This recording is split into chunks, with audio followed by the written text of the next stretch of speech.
Banyak akun teman-teman konten kreator Facebook yang mendapatkan pelanggaran di konten-konten mereka. Jadi buat kalian yang baru berkecimpung atau yang sedang membangun koneksinya di FB Pro, mungkin kalian bisa simak video ini sampai selesai. Karena kita akan membahas ya, sharing bersama di dalam isi video ini. Nah, jadi balik lagi bersama saya di channel ini, di channel Sumber Gadget ID. Nah, jadi di video kali ini saya berniat membahas tentang pelanggaran-pelanggaran konten. Nah, kenapa ada pelanggaran konten di FB Pro ini? Itu karena kita tidak mematuhi yang namanya kebijakan dari platform tersebut. Jika kalian ingin sukses di platform tersebut, kalian harus mematuhi kebijakan yang dikeluarkan oleh platform tersebut. Sama seperti kita datang ke rumah orang, kita bertamu ke rumah orang, ya kalau misalnya kita akan melakukan semena-mena, jadi orang rumah pun akan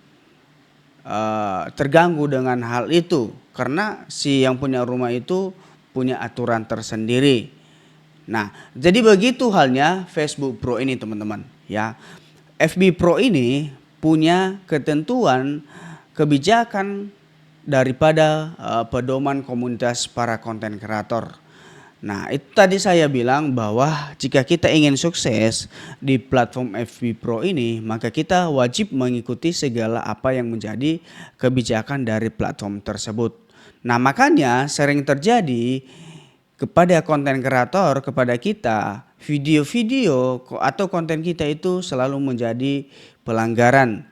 Ya, karena mungkin di dalam video yang kita posting itu ada aturan yang melarang bahwa kita tidak membuat konten itu.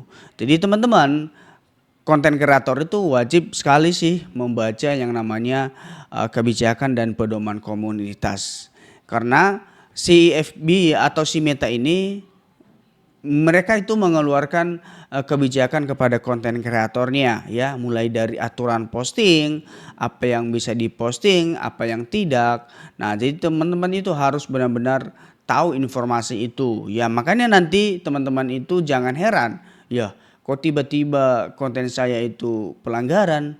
Kalau misalnya teman-teman sudah monetisasi, itu bisa terjadi yang namanya dolar merah, dolar kuning. Ya, kalau dolar kuning masih bisa lah, masih bisa keluar iklan. Tapi kalau udah dolarnya merah itu benar-benar udah strike sekali dolarnya.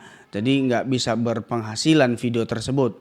Nah, jadi teman-teman, untuk menghindari dolar-dolar kuning dengan dolar merah itu adalah kita harus benar-benar ya membaca yang namanya aturan pedoman komunitas dari Facebook. Jadi jangan kita asal upload, karena banyak saya lihat konten-konten yang lewat beranda saya memang si FYP itu rame ya. Jadi ya kalian harus tahu apakah memang itu layak diposting atau bagaimana, seperti itu ya. Jadi kalian wajib tahu teman-teman ya, ketika si platform ini memberi kita peluang untuk bisa menghasilkan dari hasil karya kita, pasti mereka juga mempunyai kebijakan dan aturan tersendiri ya. Jadi ada platform yang sama dengan si milik Meta ini, yaitu Instagram. Nah, kalian bisa lihat di Instagram itu ya banyak sekali, misalnya video-video yang agak-agak sensitif ya begitu. Jadi ya bebas, karena tidak ada suatu suatu kebijakan yang bisa membatasi si konten kreator. Karena ya konten kreator kalau dikeluarkan kebijakan di Instagram tersebut, ya apa feedbacknya sama konten kreator, bisa-bisa nanti si konten kreator itu nggak akan balik lagi ke sana, karena toh juga kita upload konten di sana itu hanya mencari sensasi, tidak mendapatkan feedback atau tidak mendapatkan penghasilan. Nah, itu di Instagram. Nah, tapi kalau di Facebook Pro ini ya kita upload konten, kita posting video kita. Nah, kita dibayar oleh si Facebook. Nah, jadi teman-teman, ketika kita mendapatkan feedback atau penghasilan di Facebook Pro ini, jadi kita harus ikuti yang namanya aturan. Nah, jadi teman-teman, kalau kalian mau membuat konten itu, kalian harus ya benar-benar ya memfilter apa yang memang tidak bisa masuk di dalam konten tersebut ya. Jadi makanya teman-teman kalau misalnya kalian tiba-tiba mendapatkan notifikasi pelanggaran, ya kalian ibaratnya jangan membela sendiri gitu ya. Jadi ya kita tetap mengalah gitu kan. Ya meskipun menurut kita konten kita itu ya itu sudah original, ya tidak ada yang salah. Jadi sistem ini sebenarnya membaca ya apa yang menjadi ukuran terhadap konten-konten yang tidak layak diposting ya. Jadi mereka itu sudah membangun sistem yang canggih ya. Namanya aja sistem ya, dengan bahasa pemrograman itu artinya secara terdeteksi dia akan